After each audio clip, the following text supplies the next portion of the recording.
പ്രഖ്യാപനം മുതൽ വലിയ പ്രതീക്ഷയോടെ പ്രേക്ഷകർ കാത്തിരുന്ന മമ്മൂട്ടി ചിത്രമാണ് ബസൂക്ക. നവാഗതനായ ഡിനോ ഡെന്നീസ് തിരക്കഥ രചിച്ച് സംവിധാനം ചെയ്യുന്ന ചിത്രം നിർമ്മിച്ചിരിക്കുന്നത് സരിഗമ ഇന്ത്യ ലിമിറ്റഡും തിയേറ്റർ ഓഫ് ഡ്രീംസിന്റെ ബാനറിൽ ജിനു ബി അബ്രാഹമും ഡോൾവിൻ കുര്യാക്കോസുമാണ്. ത്രില്ലർ വിഭാഗത്തിലാണ് ചിത്രം ഒരുക്കിയിരിക്കുന്നത്. ഇപ്പോഴത്തെ ചിത്രത്തിന്റെ റിലീസ് തീയതി പ്രഖ്യാപിച്ചിരിക്കുകയാണ്.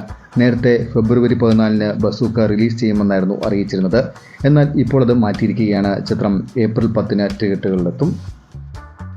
മലയാളത്തിലെ എക്കാലത്തെ മികച്ച തിരക്കഥ രചയിതാക്കളിൽ ഒരാളായ കല്ലൂർ ഡെന്നീസിന്റെ മകനാണ് ഈ ചിത്രത്തിന്റെ സംവിധായകനായ ഡിനോ ഡെന്നീസ് എന്നതും ബസൂക്കയുടെ പ്രത്യേകതയാണ്.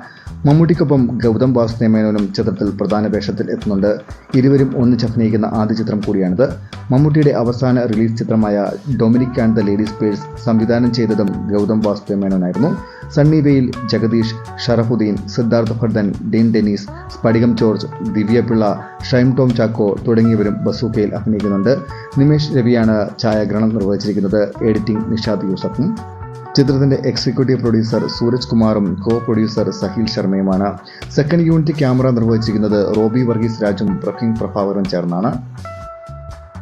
ചിത്രത്തിന് സംഗീതം നിർവഹിച്ചിരിക്കുന്നത് നിതിൻ മുകുന്ദനാണ്. പ്രോജക്ട് ഡിസൈൻ ചെയ്തിരിക്കുന്നത് ബാദുഷ എമ്മും. കലാസംവിധാനം ഷിജി പട്ടണവും അനീസ് നാടോടിയും നിർവഹിച്ചിരിക്കുന്നു. വസ്ത്രാലങ്കാരം സമീറ സനീഷും അഭിജിത്തും നിർവഹിച്ചിരിക്കുന്നു.